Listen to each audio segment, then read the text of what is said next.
what I'm going to do is why don't I go ahead and get started with the first question, and this is for Jennifer. And the question was that he had read an earlier interview that Commander Shepard was originally envisioned to be a female. And was this something that you were aware of? And do you recall any particular dialogue where you felt this might have been apparent even to those who ended up playing the male version of the character?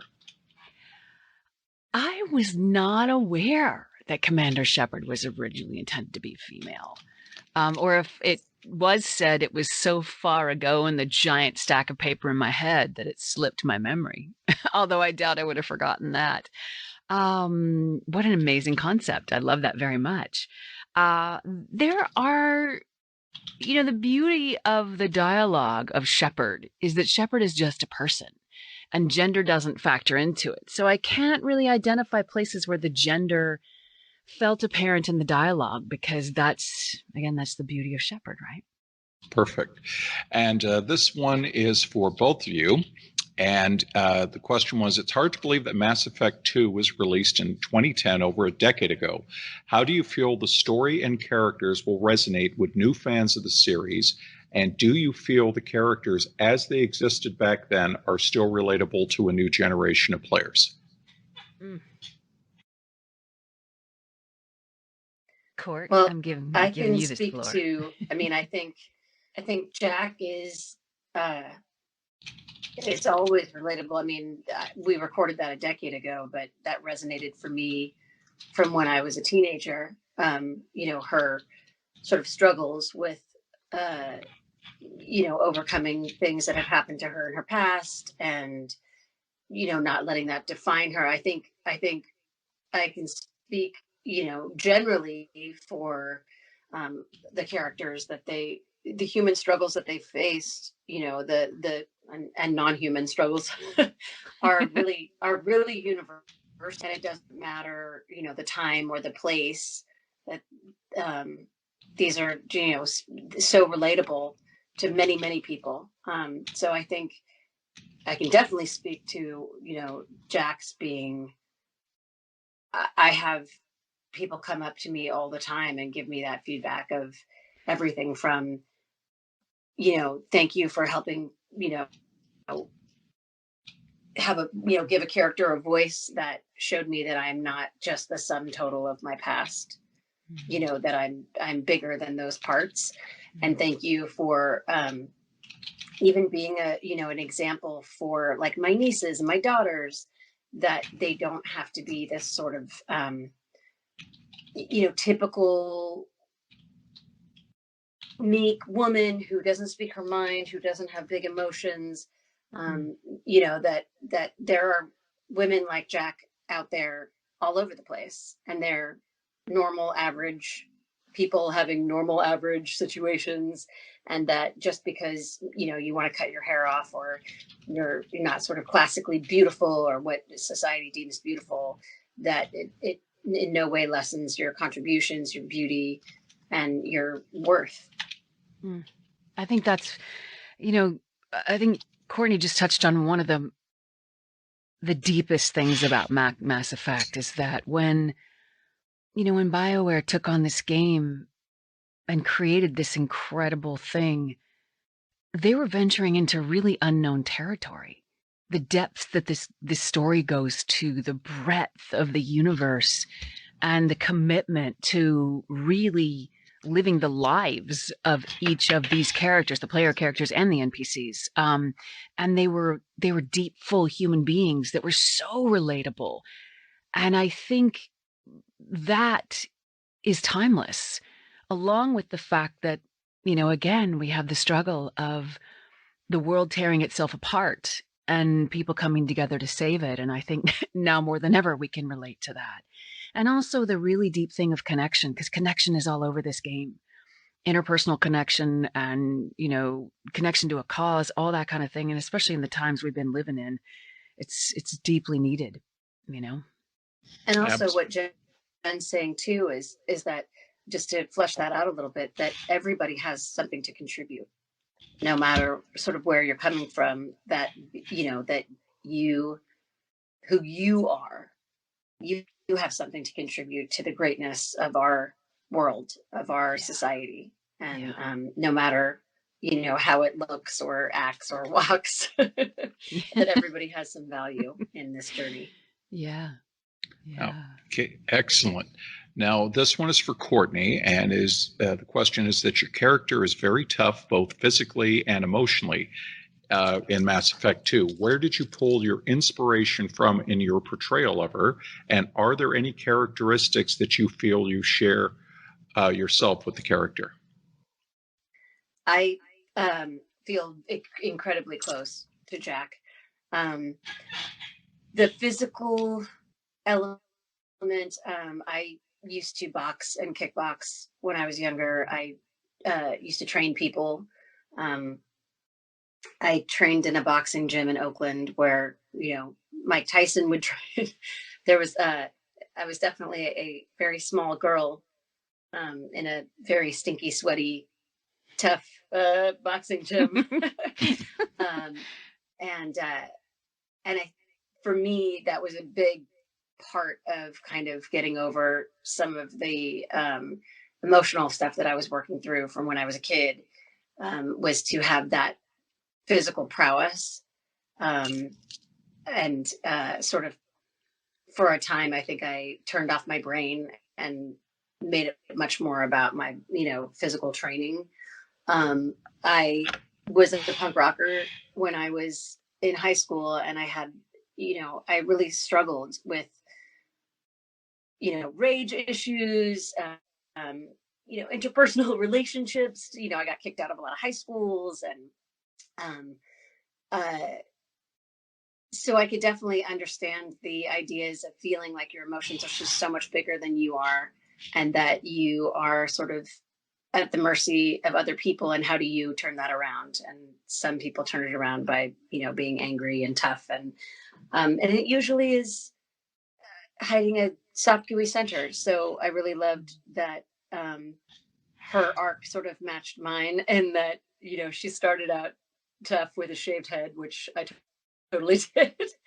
And then sort of ended up finding love in places like, the school and the Varen, and that she could retain her, tough shell, but also show some of her gooey center, which I really loved. And I can totally relate to, because I'm very gooey on the inside. Your soft, gooey center is one of my favorite things about you. That in your phenomenal sense of style. Well for so long, and now it just seeps out everywhere. It's such a gorgeous thing. You are such a beautiful, beautiful human. That's such a great answer. Now, the next one was originally planned for both of you, but Courtney pretty much covered everything on that. But if you feel you need to add to it, please do. The question is that Mass Effect is a series known for incredibly strong female characters. What parts of your personality did you bring to the character? I think Courtney covered that so beautifully. I don't want to dress it up with heavy stuff that would drag it back down. Like, I think she just nailed it.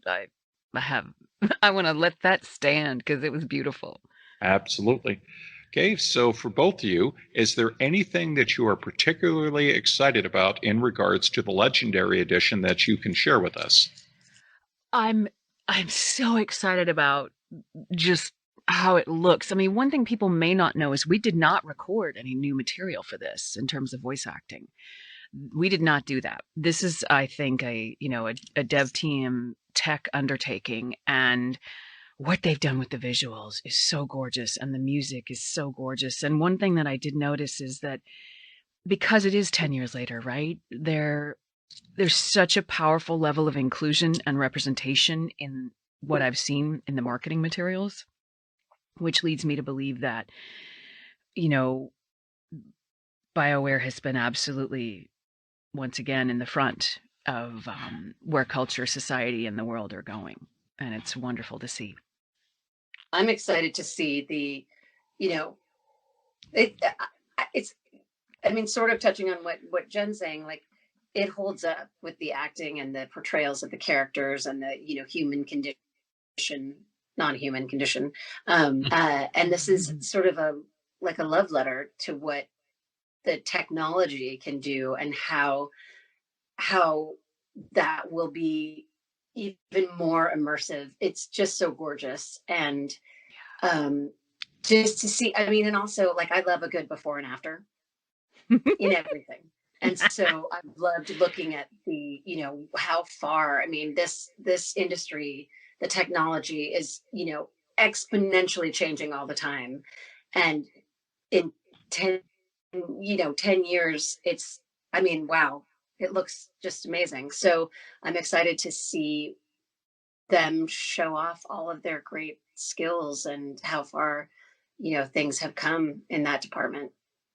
And I appreciate you mentioning that too, because that was something I was curious about, is if the dialogue either had to be re-recorded or, you know, variants because of changes in time, that sort of thing. And then, as you mentioned, the technology, that's such a great point, because you sit here with the new consoles that are out, as well as the new video cards, and it's like, well, you know, what format is going to be the best to enjoy them on? And my answer to people is whatever you have is going to look fantastic. And the better your hardware, the better your options. And that's what's beautiful about it.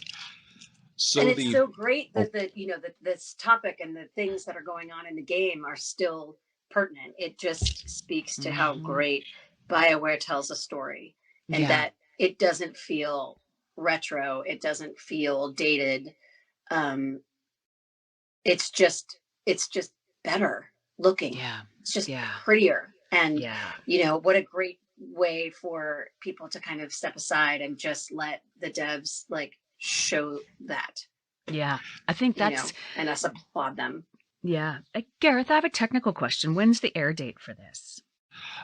Well, I am going to be able to put it on the site as soon as we get it. And then, of course, they're working on something for radio and stuff like that. And that's up to the producers and all that fun stuff. Can I mention something that's happening on the 15th? Absolutely. Okay, great. So let me back up and add to what you were just talking about. Oh, gosh, darn it. Now I lost my train of thought. I got it. Yeah, right. I think that's one of the things that I find really exciting about the panel that we're going to be doing on the 15th is we're not just going to have the actors on it. We're going to have the OG dev team from the original Mass Effect. We're going to have members of that, and we're going to have members of the legendary dev team. So people will hear some of that conversation. We'll be throwing it out on social media to ask for what questions people have and things like that, so we can throw them up on the panel. But really excited to have that insight into everything.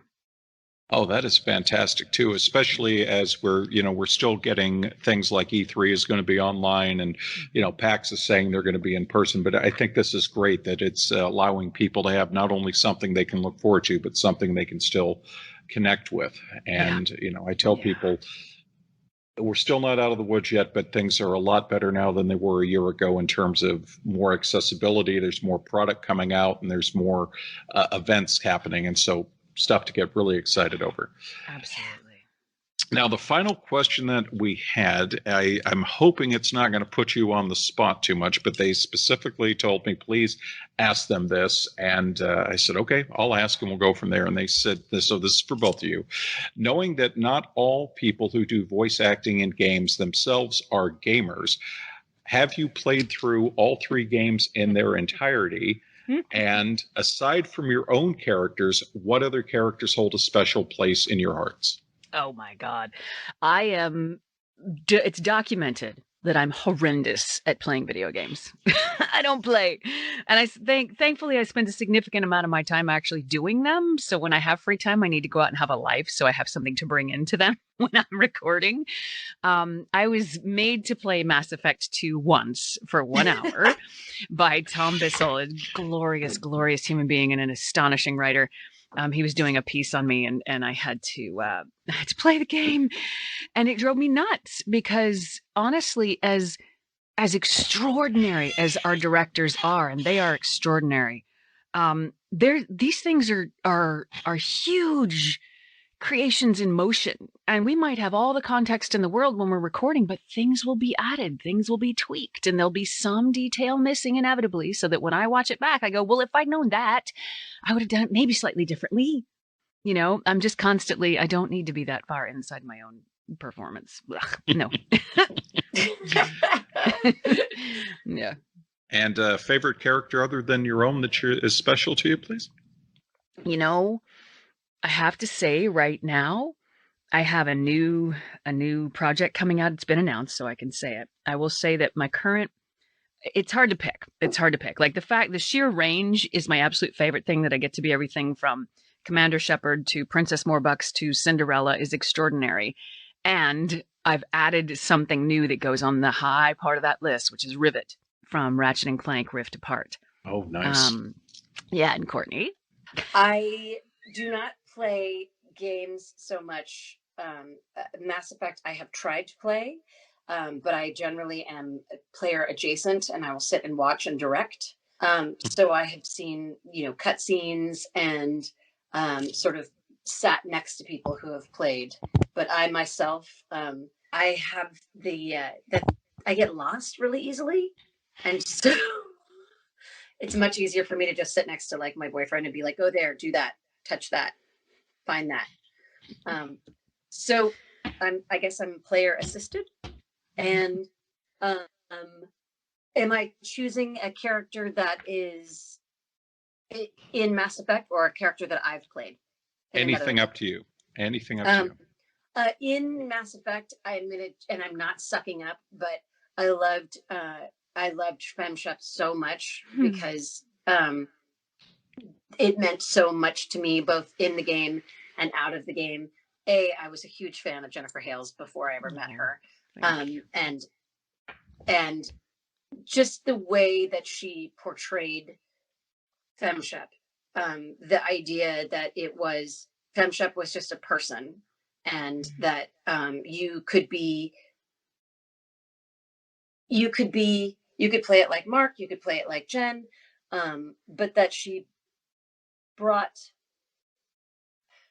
as a voice actor who's female, I think sometimes when you're in a position where you're voicing something that might be considered like the standard to be male, which it was up until that point, it taught me that you could bring both just who you are and also the qualities that women have to a role, and it was just as worthy as the tougher kind of, Jen struck this amazing balance between being tough and warm and kind and an ass kicker, and it was really inspirational to me in my own work, because sometimes you can get wound up in what something is supposed to be.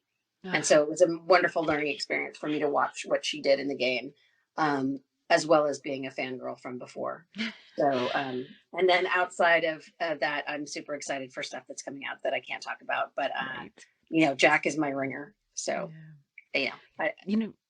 thank you. I have to say thank you out loud, Court, because that was a beautiful, beautiful thing, and it's funny. Courtney just really pointed to something that I don't know if people really realize, which is that we are such a strong community in the VO world. And in fact, Court and I are part of a group of women who have actively come together to support each other and to support, all of our peers, and specifically to go out and talk about, the role of women in voice acting and in the world, and to bring light to unrecognized people and to the power of this community.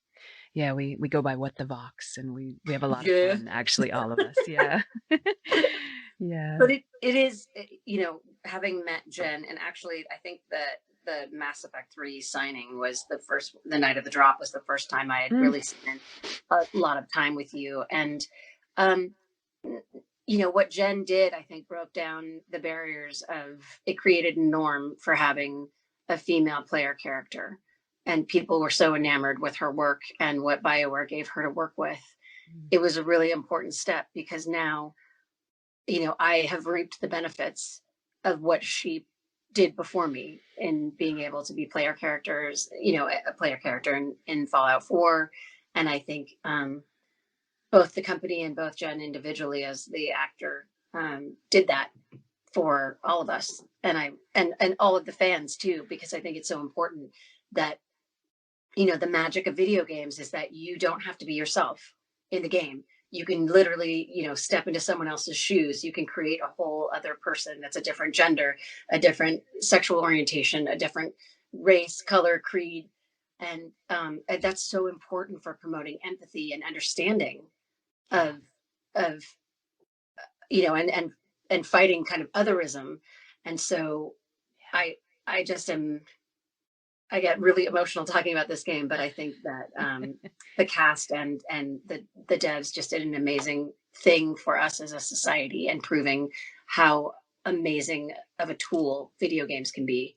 Yeah, absolutely. Well, that is fantastic. I really want to thank you all for taking the time to do this today. I'm looking forward to seeing the new game. And again, thank you so much. I really appreciate it. Thank you. Thanks for having us on. We really, and hey, big shout out and a huge thank you and love you to all the players out there. Thank you so much. Yes. And thank you guys for having us on. And we're super excited to see you. There's a panel on the 15th of May for us to celebrate this new edition. So come join us, please. Yes, and we both have a couple of really amazing announcements coming. So I'm at Hale Tweets and at Hale Graham on Instagram. Courtney, your handles? I am Courtenay Taylor on Twitter, and you have to spell my name correctly. Otherwise, you'll go down a rabbit hole. You might be surprised. Courtenay, ENAY. And then on Instagram, it's Courtenay Taylor, LA. And we will be doing the Mass Effect panel on your YouTube, right, Jen? Yep, on my YouTube. Absolutely. So definitely join us on the 15th. Yeah, we want you guys in the community are just everything. Yeah. Thank you. Can't wait to see y'all.